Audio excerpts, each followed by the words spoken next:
Okay. So, like I say, thank you very much for coming, everybody. My name is Adam. Just to introduce myself, I am one of the careers consultants as part of the careers team.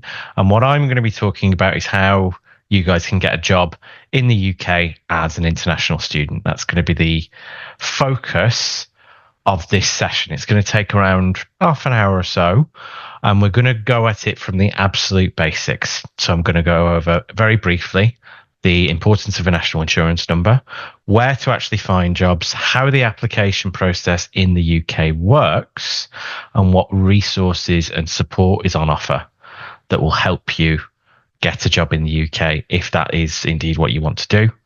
And I'll be talking very briefly about Plan B and how you can think about that as well. Any questions as we go through, please feel free to put them in the chat. I might not get to them straight away. I'll just maybe at various sort of pauses in the session, but I will get to them, I promise. Okay. First thing, think about if you want to work in the UK, you absolutely need what's called a national insurance number. Some of you are going to have this already. You might be thinking about it for part-time work and all that sort of thing while you're here. If not, then it's something to think about in the sense that it's super easy. Don't need to. It's not very difficult to get at all, and the process is very simple. You go to the gov.uk website. It walks you through the application process. The very fact that you are studying it in the UK means that you will be eligible for one. You apply through the online portal, and what it does then is generate a temporary national insurance number. So you do not have to wait to be assigned a national insurance number. Once you've applied, you'll be able to work. Then they will eventually assign you a full national insurance number, but you can start work as soon as you get that temporary one. It's no more complicated than that. If you don't have one now, what I would suggest is get one. It doesn't cost you anything, and it's dead simple. All it is a bit of time and effort, basically. So, having covered that as the basic, let's think about where you could, as an international student, find a job. Now, this goes for part-time work while you're studying. It also goes for graduate roles. Now, this, broadly speaking, are all the options available to you to find a job in the UK. And you'll see what you would consider the obvious ones, right? If you're working at the moment, speaking to your current employer, job boards, that's a generic term for things like job websites, employer websites, more focused one, career service I've put on there just to sort of pick us up. So all of this could work. Whenever I talk about searching for a job, whether that's for international students, domestic students, whoever, the thing I always say is, look, there is no one method that is better than any other. There's no silver bullet, no one approach that you need to rely on. What you want to do is do a little bit of all of these things. And what I'm going to touch on is what I would argue are the most productive ways to find a job and how to get the most out of the time you invest in any one of these approaches. The thing I would say, though, before I sort of launch into any of these, and this goes for domestic students as well, but it's even more important for international students. The more focused you are, the better. You, as international students, have various hurdles, maybe barriers that you've got to get through, things like sponsorship that I'll touch on, things like the hard limit in terms of how much time you can spend working when you're working part-time as a student. So there are things that you have to deal with that domestic students don't. The more focused you are, the easier your job search is going to be and the less frustrating. And that's what I want to do. I want to make this as less a frustrating process as possible, because genuinely, the fewer but the better quality applications, the more targeted applications you send, the better this is going to be. Now, there are various generalist job boards in the UK, what we would call job aggregators or job websites. These are just some of them. The biggest one in the UK, some of you might be aware of it, is called Indeed. Now, if any of you have used any of these, they can be quite a frustrating process. The reason is they are no different than a search engine. That is all they are. They are a search engine for a database of available jobs.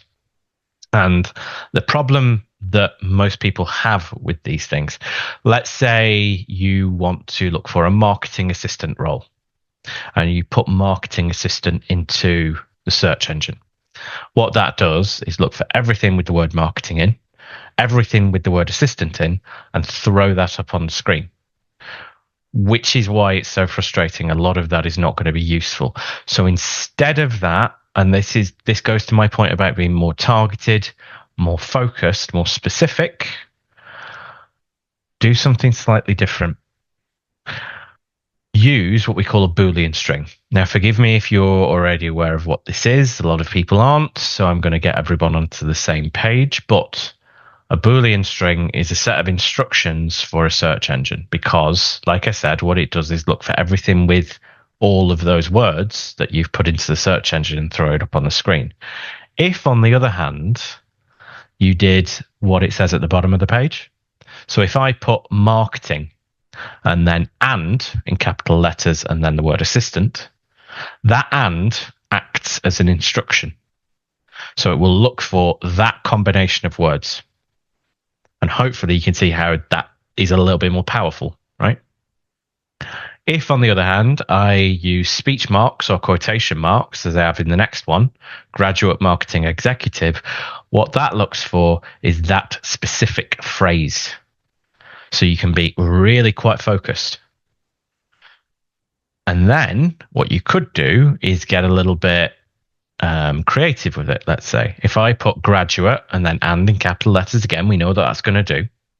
But then if I use brackets and then put things like marketing or communications, you can widen your search out to something that maybe is in marketing, maybe is in communications. You might put public relations or PR in there, all the different words that you might think fit or would describe the kind of role you want, but still graduate.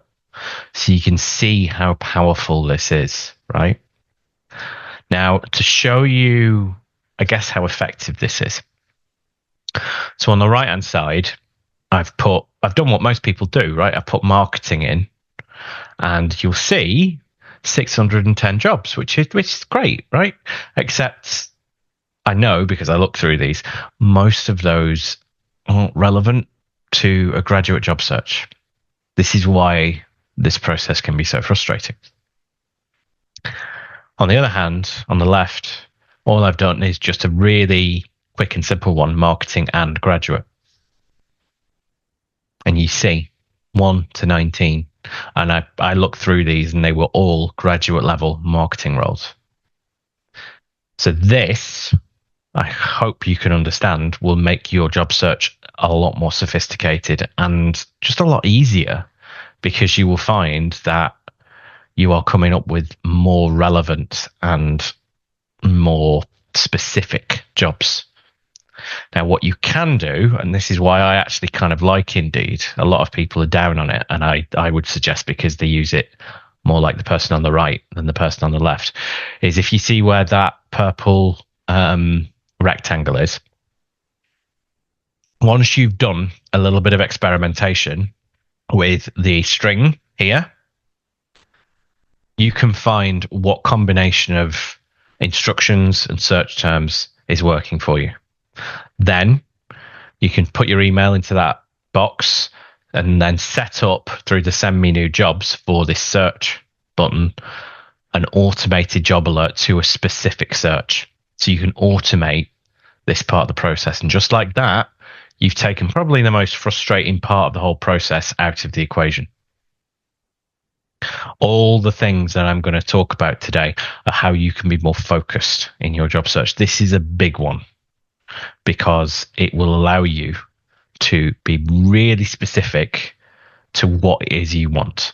That direction still has to come from you, it's true, but this will make your job search a lot more effective. Okay. The other thing I'm going to suggest, and this would go even more for international students, because I've already talked about the barriers you have. Let's say that you know that you want a sponsored role in the UK. What I would suggest is build a target list of companies, a target list of organizations that you know you want to work for and you know can sponsor you. And a really quick and easy way to get started is by using Google Maps. So if I were to say to anyone, even students in project management in the construction industry, for example, who are the employers in your sector, most people would be able to rattle off maybe 4 or 5. But when it gets to the smaller or less obvious employers, that gets a lot harder. If, though, you do something like what I put on the screen, put something like construction or project management or anything into Google and then switch to Google Maps, what that does is allow you to get a quick lay of the land. Who are the local employers in that sector? Then you need to do a little bit of research, find out about those employers. Are they employers you want to work for? Are they even able to sponsor? Are they on the sponsorship list?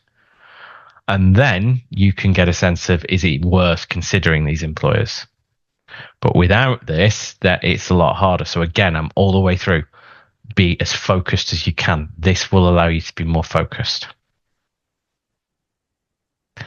Now, like I said, everybody, if you do have any questions, please feel free to put them in the chat. I will keep going, but if you do have any questions, just shout up and at the next time we pause, I'll answer them as best I can. Okay. The other thing I would suggest, again, talking about being more focused, is a website called Prospects. That is what I have on the screen now. Prospects is a really powerful website for students and graduates. They host their own jobs, which is helpful. You can see that at the bottom of the screen. But for other reasons, they are a treasure trove of information through what they call their job profiles, right? That is what I think is the most powerful thing from Prospects, really. It's a tool that you can use to find a lot more detail on specific roles, which, let's be honest, some of that you're going to know, some of it you're not. But if you go down to the employers section of any of those job profiles, you'll find specific websites for those roles. So this is another way to be super, super focused. Another website that I'd like to suggest is one that's called Student Job. This is another one that I've got on the screen. This kind of does what it says, but what it allows you to do is segment the jobs that it actually has available by type. And when I say type, I mean things like internships, placements, summer jobs, insight days. So there are all sorts of things on there that I would suggest having a look at. One of the most common questions I get is, how do I build experience? The stuff on this website can be really, really helpful.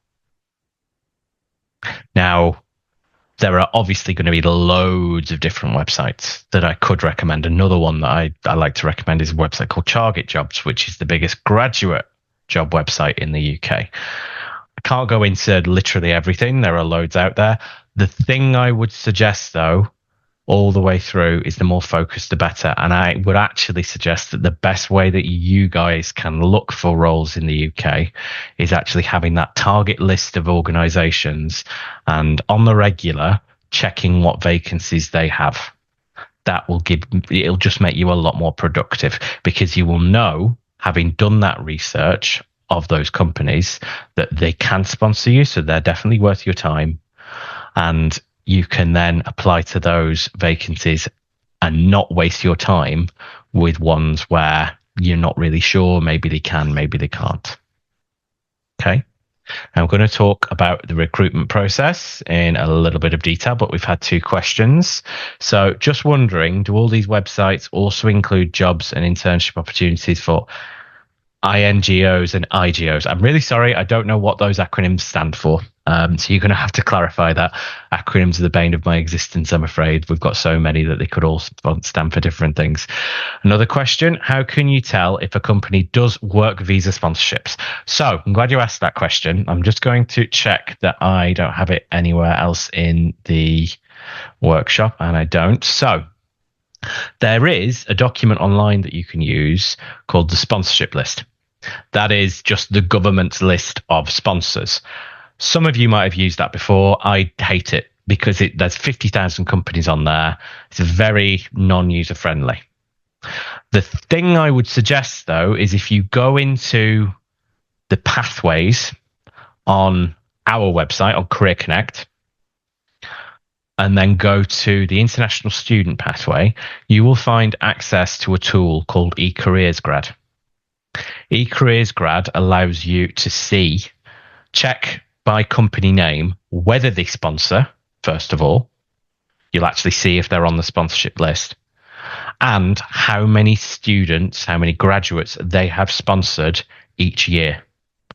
That information is super valuable because you can see not just whether they're on that list, but on the basis of how many people they've sponsored year to year, how likely they are to sponsor you, to be in that position. Now, I appreciate that's a lot of hoops to jump through. You're going to have that target list, build it, and check it with eCareersGrad. But honestly, if you put that work in now, you will find that you save yourself a lot of frustration later on. Hopefully that answers your question. But for everybody, I would suggest use eCareersGrad. That is through the pathways, through Career Connect. And then clarification of that question, it's international non-governmental organizations and international government organizations. I see, like WHO. Yeah. So I would actually say they might be on those portals. However, what I would actually suggest is those organizations are quite well known. So do they really need to advertise on other platforms, or can they just advertise on their own recruitment portals? I would suggest building that list of those organizations, the ones you want to work for, and check with them on a regular basis.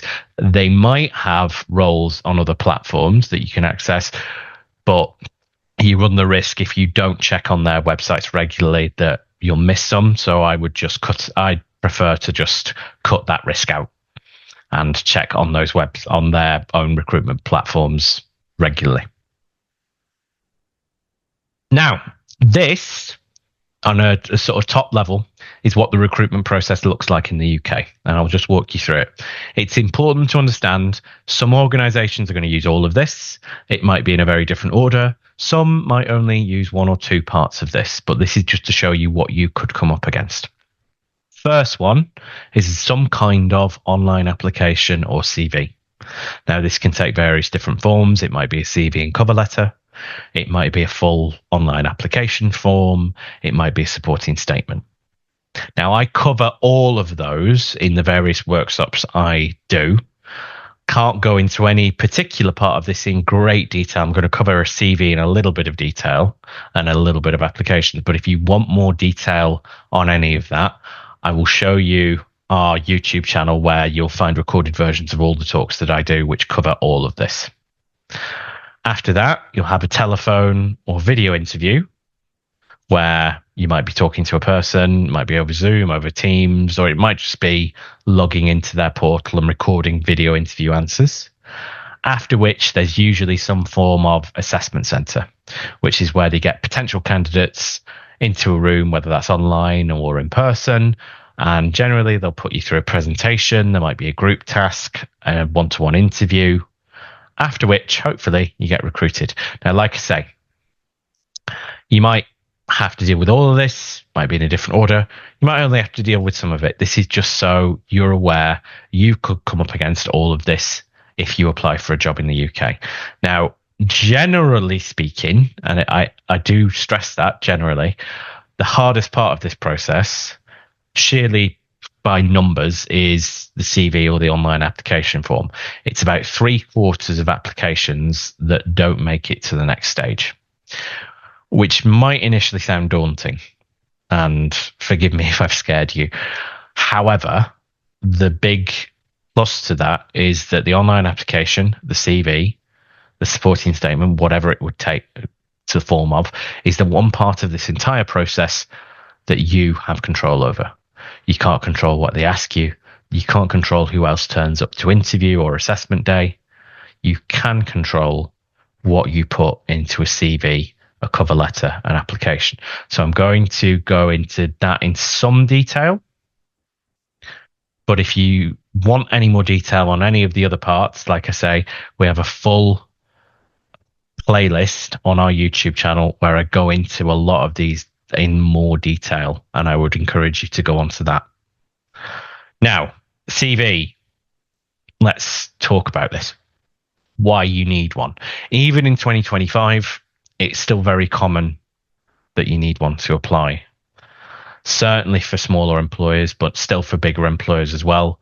Even if they ask for an application form, they still might ask for a CV as well. We still do this as an employer, can drive a lot of people mad. If you're going to use any recruitment agencies or headhunting firms, they definitely use CVs still. And if you're going to any careers fairs, you're speculatively approaching employers, you're definitely going to need a CV as well. So it is kind of an important document. Now, similar to the rule for the job search in general, there are a few key rules about a CV. The biggest one is it needs to be targeted. Your CV, your application, needs to be targeted towards, at the very least, a particular type of industry and role, if not the specific employer. Now, that might mean that you have multiple different CVs. That is perfectly fine and normal. The more focused your CV, the more focused your application, the likelier it is that you will get through to the next stage. You also need to show impact. And when I say that, what I mean is avoid things like I was responsible for, I was involved with.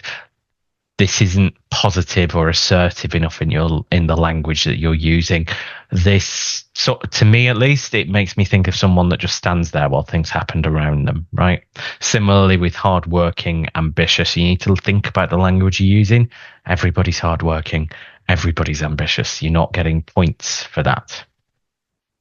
Be as specific as possible in your language. Another thing we see quite often, especially with international students, because depending on where you're from, the rules for a CV can be very different. In the UK, you have a hard limit of 2 pages, absolutely no more. And depending on the organisation, they might ask for a 1-page CV.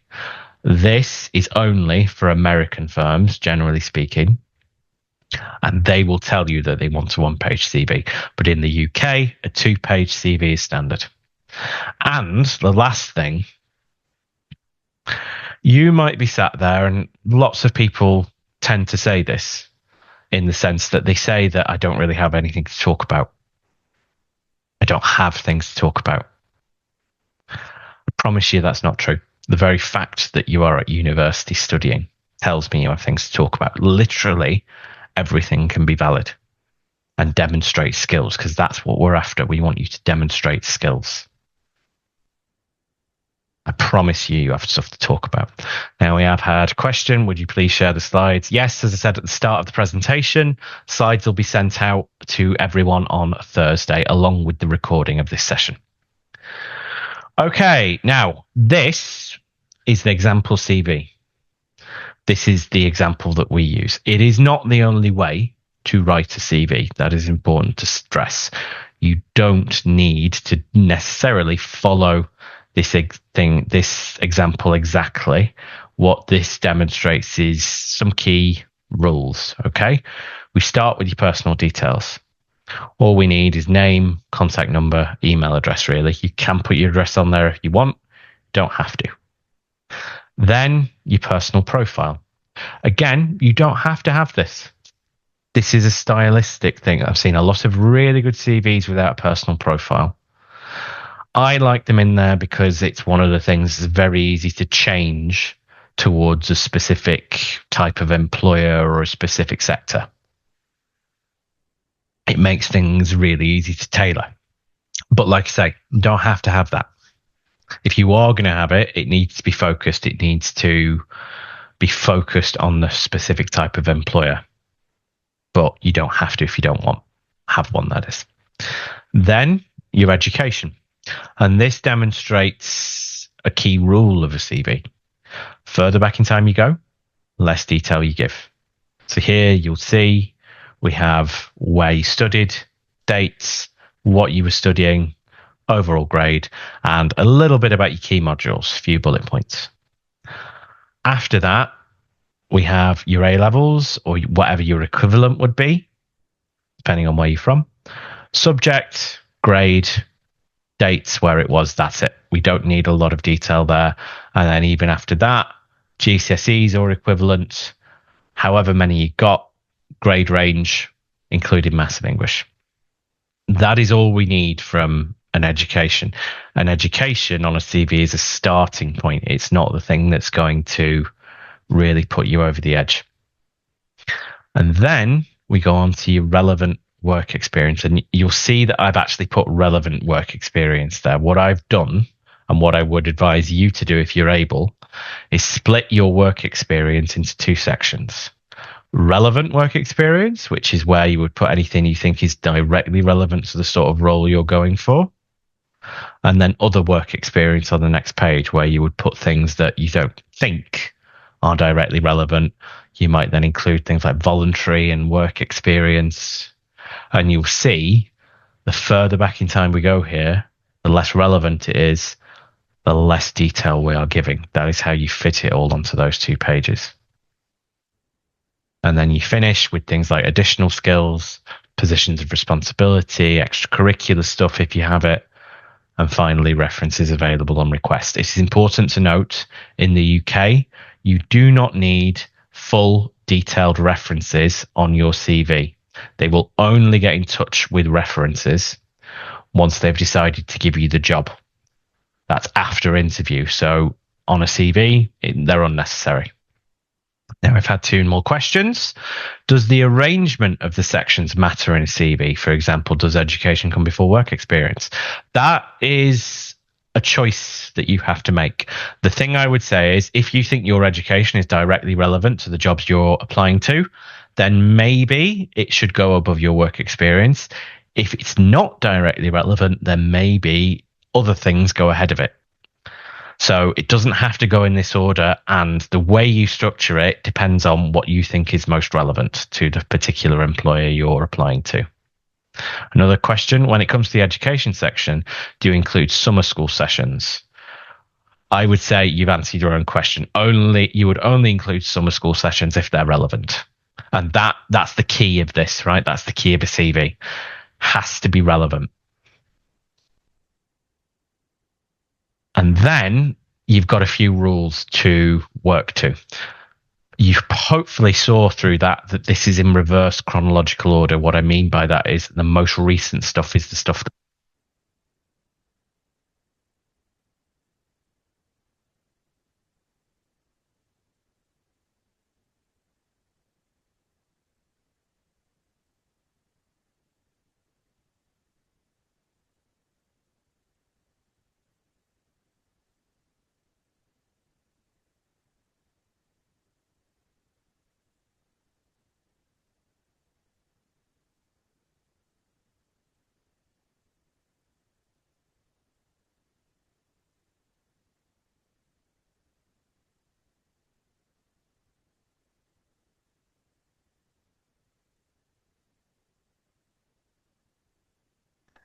Sorry, everybody. My headset died for some reason. I think I know where that kicked out. So, where was I? I've already mentioned the relevant work experience versus other work experience. I would suggest that.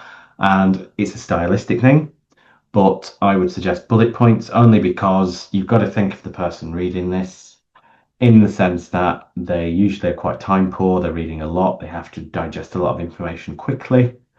Bullet points are easier to do that. Now, if you really want to use paragraphs, that's completely up to you. I use paragraphs in my own CV. However, for graduates, generally speaking, bullet points are just easier. So that's just a suggestion. Now, I did say how important it is to tailor this, right? The thing I'm going to suggest, and this goes for basically every job you apply to, I would suggest keeping the job descriptions of everything that you apply to and the person specifications if you can, because these documents are the thing that's going to help you get a job in the UK. describe them as a bit of a cheat sheet. They do different things, but these are the things that you need to be writing your applications towards, writing your CVs towards. The job description kind of does what it says. It describes the job. And what this allows you to decide, do I actually want to do this?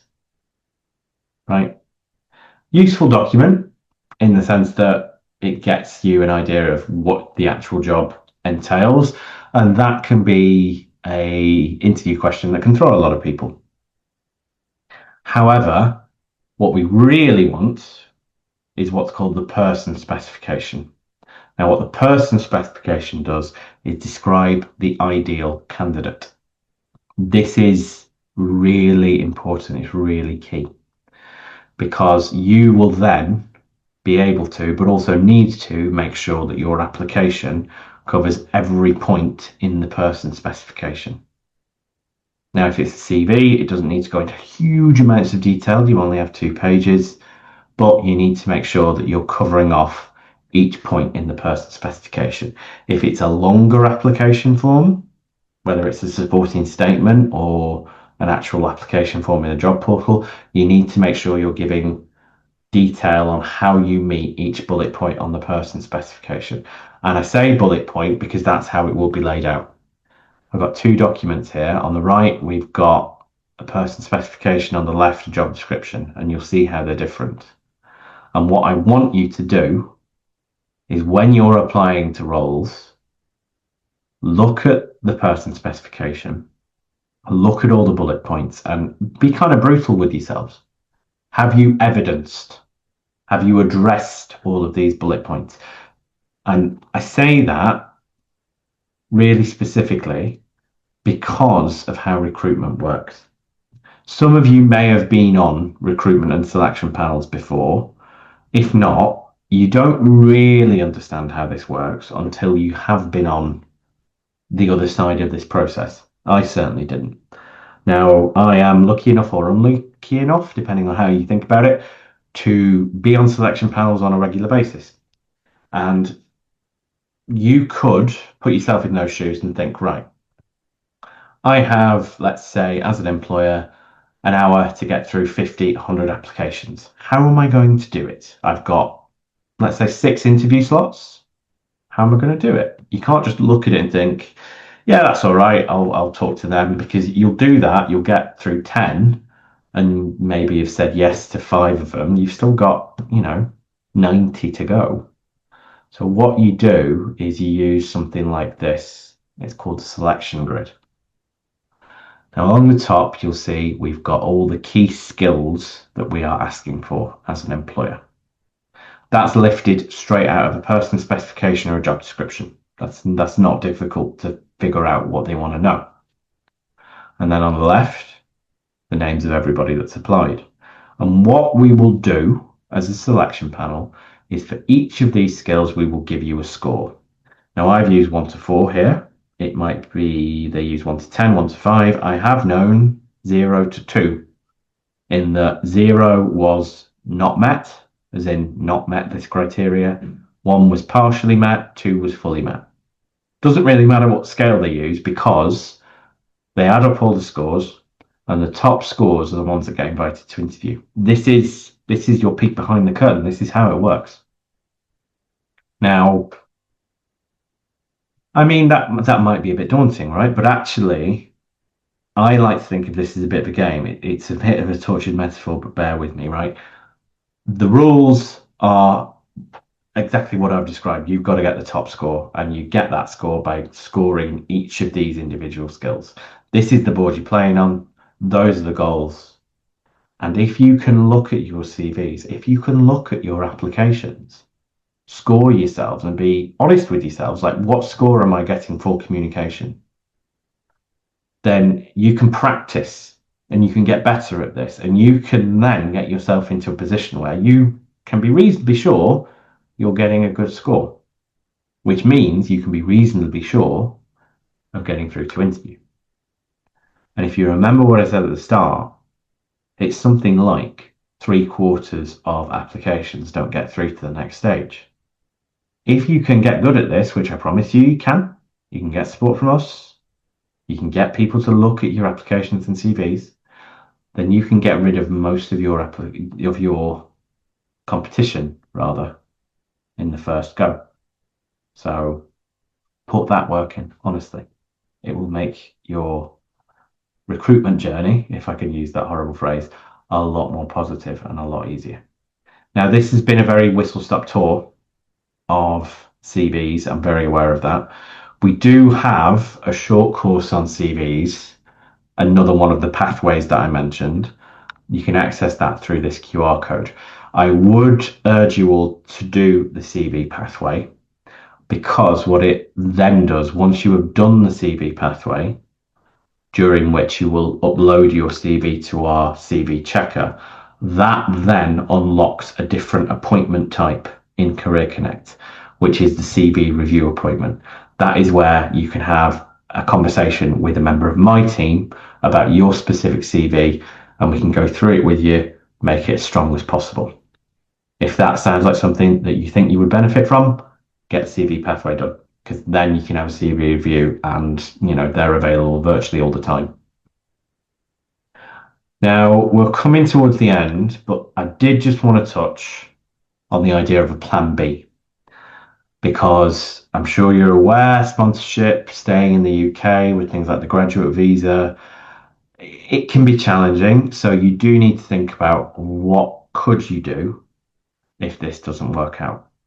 We do have some tools that can help with this. Again, through the International Student Pathway, there is a tool on there called Going Global. This is basically a guide to working outside of the UK. There are various different what they call country guides, where it talks about things like the labour market and how job searching, applying for jobs works in different countries. And there is even a job search portal in there for roles and opportunities outside of the UK. Now, I'm not saying when I say this that you shouldn't be targeting employment in the UK, because if that's what you want, go for it. But you do need to think about what a plan B would look like. What would you do if this doesn't work out? So you can cover all your bases. This is a tool that can help with this. Now, I'm just going to wrap up. If you do have any questions, please feel free to put them in the chat as I'm going, and then I'll catch them at the end. The first thing I'm going to suggest, if any of this is something that you're a bit unsure of, whether it's some of the stuff I've already talked about today, or maybe stuff that I haven't covered, the first place you should go is our website, which looks like this. There is a ton of information on there on different careers, different parts of the whole job search process, and there's a specific tab dedicated to international. So I would highly recommend going on there in the first instance. I would also suggest going onto our YouTube channel. So it's dead simple. Put University of Manchester Careers into the YouTube search bar. It's usually the first thing that comes up, and you'll see playlists dedicated to basically everything I've talked about. CVs, cover letters, interviews. There is a specific playlist that is dedicated to just international students, where I go into each part of this in a lot more detail. They are set up as playlists, so you don't have to watch the whole thing in one go. That's completely up to you. You can come back to it. And I would also like to highlight, if you see on the left, on the 29th of October, we had a talk from Latitude Law, Andy Careers grad, the author of that tool that I spoke about earlier, where they talked about the immigration situation in the UK, how graduate visa works, how sponsorship works, and also how you can use eCareers grad to target the right employer. So if that sounds at all of interest, have a look at that, because it was a really useful session. And last but not least, I've talked about the appointments, talked about all the support that's on offer. If you do just want to chat, you may be not really sure if you need a full appointment, you just want to talk to somebody, the careers service is based in the atrium in University Place, which you can see on the screen. And we have an inquiries desk that is open every weekday during term time between 10 and 4. You do not need an appointment. All you need to do is rock up, ask any career related question that you would like. My team might point you in the direction of another part of the service. We might suggest an appointment, but if you just want a quick chat, come and see us. And that's how you can. Now, that is pretty much it, everybody. I'm going to stop the recording.